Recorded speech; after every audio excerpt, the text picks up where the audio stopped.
Estamos conversando con Gonzalo Bustamante. Él es profesor de filosofía política en la Universidad Adolfo Ibáñez. Y en América Latina uno podría tener la impresión de que las instituciones y los derechos individuales están bajo ataque. ¿Es esta una impresión cierta o es una exageración? A ver, yo diría que no es una exageración si es que uno analiza en términos generales el desarrollo de las instituciones que garantizan los derechos de los individuos, si uno piensa en los últimos 200 años en Sudamérica.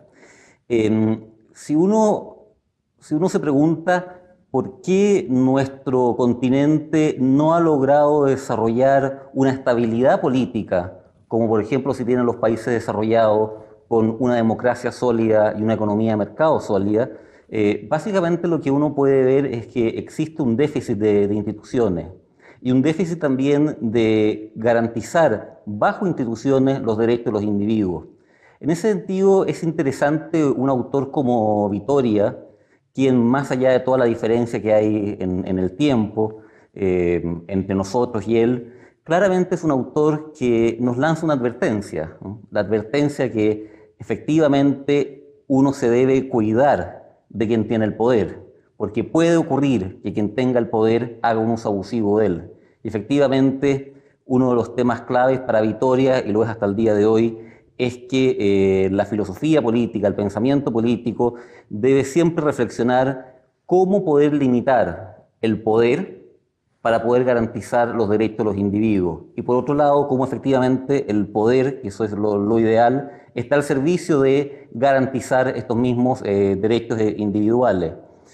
Uno podría señalar que nuestro continente, Hispanoamérica en general, ha sido un proyecto político en el cual se ha puesto mayor énfasis en personalidades, en discursos en cierta forma mesiánicos en distintos momentos de nuestra historia, más que en las instituciones, más que creer propiamente en los individuos. Y en ese sentido yo creo que si uno piensa en nuestra propia historia y lo conecta con las reflexiones de Vittoria, en la cual él trata justamente en su propia época de limitar lo que puede ser un poder abusivo, estableciendo ciertos derechos básicos y universales para los individuos, sin lugar a duda que es un tema de siempre, sobre todo en un continente como el nuestro.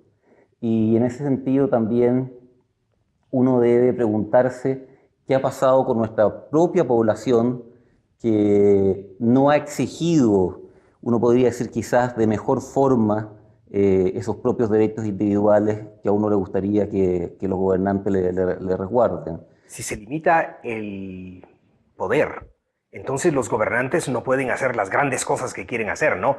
A veces hay esa objeción, los gobernantes se quejan de que están limitados, que no pueden hacer los grandes proyectos para los cuales han sido electos. Claro, el tema está, yo diría que ya en ese supuesto hay al menos una objeción que uno puede lanzar, es quién es realmente el que tiene que hacer los grandes proyectos. Los grandes proyectos descansan en una persona, en un partido, o descansan básicamente en un proyecto de sociedad en el cual los individuos, que son propiamente la sociedad civil, son quienes tienen un papel protagónico. Y la idea de que necesita mucho poder el que gobierna para ejecutar grandes proyectos, básicamente descansa en que sería una suerte como de gobernante ingeniero, ¿no? Que obviamente la idea de un gobernante ingeniero es la idea de que una persona necesita tener el máximo poder para poder aplicar esta ingeniería. Distinto es si uno ve el poder político, básicamente como lo entendieron los clásicos y cierta tradición en toda la época del Renacimiento, si uno ve la política básicamente como el resguardar que no se produzca un poder arbitrario sobre la gente. Y propiamente lo que es la labor económica, propiamente lo que es la labor política, descansa en una dispersión del poder a lo largo de la sociedad, en los cuales los individuos como tales tienen un papel fundamental. Pues muchas gracias por compartir estas ideas con nosotros y a ustedes también, muchas gracias.